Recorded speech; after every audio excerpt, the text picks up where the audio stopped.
Good evening, you're now with me, Lorenzo Isaac, for TVS Nightline. Here are the headlines for tonight. Police arrest 3 youths, including 2 women, in connection with the murder of a 20-year-old university student in CYBERJAYA. The Sarawak government reaffirms its commitment to integrating Islamic values as a foundation for state administration and development. And in world news, Iran denies it is set to resume nuclear talks with the United States after the end of a 12-day war with Israel.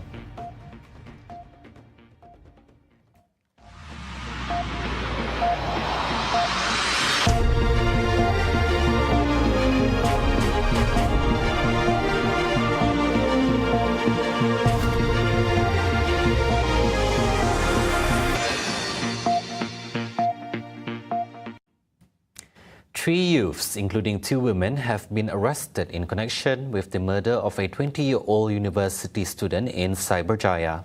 These suspects, aged between 19 and 20, were picked up in Johor Bahru and Kemenceh, Negeri Sembilan, in a series of arrests by teams from Bukit Aman, Selangor, and Sepang District Police. All 3 were known to the victim and nabbed within 48 hours of her death. The victim, a physiotherapy student from Kuching, was found dead in her condominium unit on Tuesday morning. She was discovered unresponsive and with injuries by a friend at about 10 a.m., who then alerted police. Police found no signs of forced entry. An autopsy confirmed the cause of death as blunt force trauma to the head.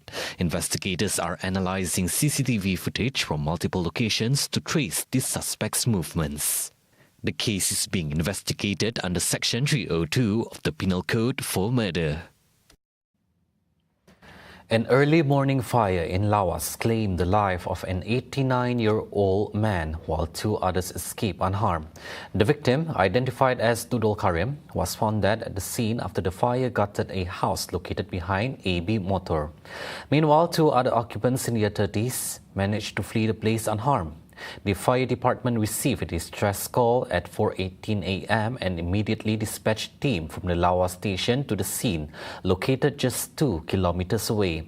Firefighters used a single hose line and tanker supplied water to bring the flames under control by 4:30 a.m. and the operation concluded at 6 a.m.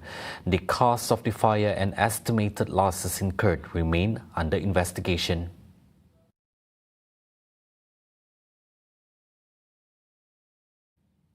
The Sarawak government has reaffirmed its commitment to integrating Islamic values as a foundation for state administration and development, guided by the model of leadership exemplified by Prophet Muhammad, peace be upon him, particularly in the areas of justice, knowledge and inclusive economic growth. Sarawak Premier Dato' Peninggitan Sri Abang Jari Tun Openg emphasized that religion and power are 2 fundamental elements that must be aligned in the pursuit of a just and prosperous society. The message was delivered on his behalf by Deputy Premier Dato' Amar Awang Tenghali Hassan during state-level Ma'al Hijrah 1447H gathering at Dewan Suara Bintulu today. Kerajaan Sarawak mengambil iktibar dari semangat hijrah ini. Kita tidak sekadar berhijrah secara fizikal, tetapi lebih penting kita berhijrah dalam minda, sikap dan budaya kerja. Kita menuju wilayah yang maju dan makmur melalui pendekatan ekonomi hijau, digitalisation, keterangkuman sosial dan pembangunan Islam. Pendekatan ekonomi Sarawak yang segar dan berani telah membuahkan hasil melalui strategi pembangunan pasca COVID-19, Post-COVID Development Strategy 2030. Kita memacu sektor seperti hidrogen hijau, pertanian moden, pelaburan strategik dan teknologi digital. Ini bukan sahaja mencerminkan visi ekonomi yang progresif, tetapi turut seiring dengan prinsip Islam yang mengangkat kemajuan, mengangkat daya cipta dan kelestarian.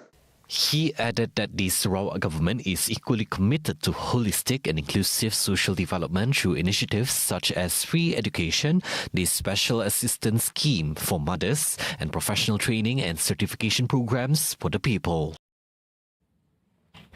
The Sarawak government is placing high hopes on the Sarawak Islamic Council MIS to drive ummah renewal through efficient, strategic and credible administration. Abang Johari, represented by Deputy Premier Dato' Amar Awang Teng Ali Hassan, said MIS must remain relevant in leading Islamic affairs while also serving as a model for modern Islamic governance grounded in Maqasid Syariah. Kita mahu melihat Majlis Islam Sarawak bukan sahaja kekal relevan tetapi muncul sebagai contoh pentadbiran Islam moden yang berpaksikan maqasid syariah, memacu transformasi ke arah masyarakat Islam yang berilmu, berakhlak, berdaya saing di peringkat negeri, nasional dan antarabangsa.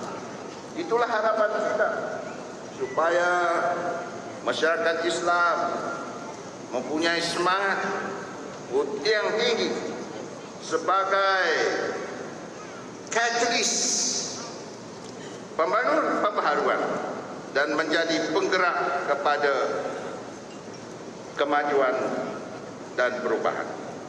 Jadilah pencetus idea, pemikir strategik dan penggerak perubahan. He also paid tribute to MIS in conjunction with its 70th anniversary, recognizing its contribution since 1955 in strengthening Islamic institutions in Sarawak. Meanwhile, MIS President Dato' Ms. Nur Taha reaffirmed the Council's commitment to implementing the MIS Action Plan 2021 to 2030 to enhance Islamic governance in line with Maqasid Syariah. Malaysian police have smashed a foreign militant network with the arrest of 36 Bangladeshi nationals suspected of direct involvement in a radical movement based on extremist beliefs and violent ideology. Home Minister Dato' Sri Saifuddin Nasution Ismail said the arrests were made in a three-phase security operation in Selangor and Johor, which began on April 24th. In a statement today, he said 5 of the suspects were found to be involved under chapter via the Penal Code and have been charged in the Shah Alam and Johor Bahru Session Courts. Another 15 individuals have been issued deportation orders, while 16 others are still under investigation for their suspected involvement in the militant group. Saifuddin added that the group had also established recruitment cells within their own community to indoctrinate radical beliefs, raise funds for terrorist activities, and work to overthrow the legitimate government in their home country. He stressed that Malaysia will not be a refuge and staging ground for any foreign extremist elements. He also said the success demonstrated the efficiency and professionalism of the country's security forces, especially the police, in safeguarding national sovereignty, harmony and public order. Prime Minister Dato' Sri Anwar Ibrahim arrived in Jakarta today for an official visit to Indonesia. The visit comes as Malaysia holds the ASEAN Chairmanship for 2025, with Kuala Lumpur continuing to lead key regional agendas throughout the year. At the meeting, the two leaders discussed key bilateral issues, followed up on recent ASEAN engagements, and explored ways to strengthen regional stability as Malaysia and Indonesia deepen their strategic cooperation. The meeting also focused on trade, investment, education, communications, commodities, and regional affairs, in line with the ministerial portfolios represented in the Malaysian delegation. The visit also forms part of preparations for the 13th annual Malaysia-Indonesia consultation, scheduled to take place at the end of the year.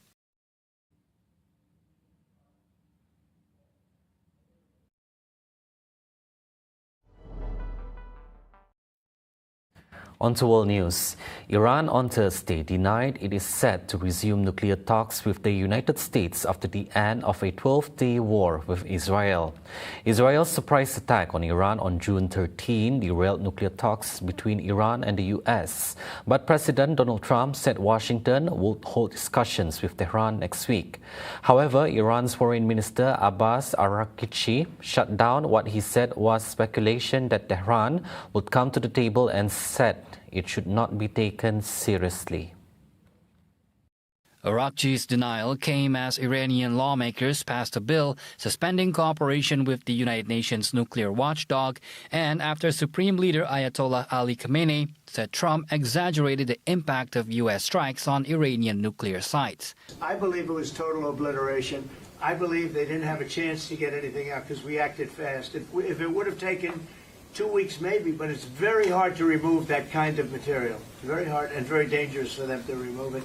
Trump said key facilities, including the underground Fordo uranium enrichment site, had been obliterated by American B-2 bombers. But doubts remain about whether Iran quietly removed some 400 kilograms of enriched uranium from most of its sensitive sites before the strikes.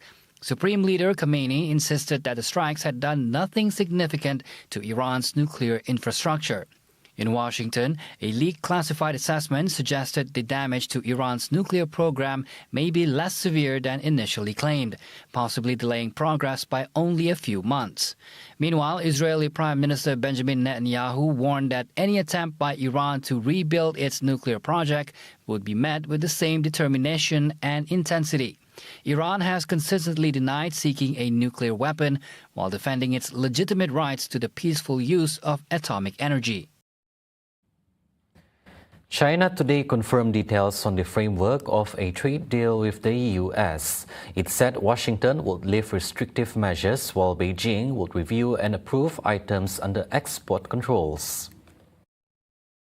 A top priority for Washington in talks with Beijing had been ensuring the supply of the rare earths essential for products including electric vehicles, hard drives, and national defense equipment.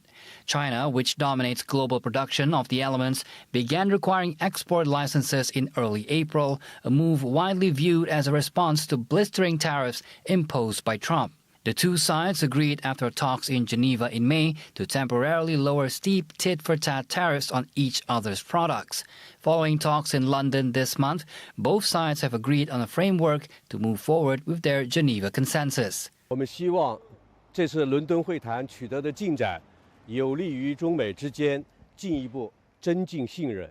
Under the deal, China will review and approve applications for the export control items that meet the requirements in accordance with the law. The U.S. side will correspondingly cancel a series of restrictive measures against China. See the world closer with TVS as we bring you the latest news updates both locally and internationally. For more headlines anytime, anywhere, just head on to our official website at tvsarawak.my or follow us on our social media platforms at TV Sarawak. Those were the updates on TVS Nightline. I'm Lorenzo Isaac. Thank you for watching and have a good night.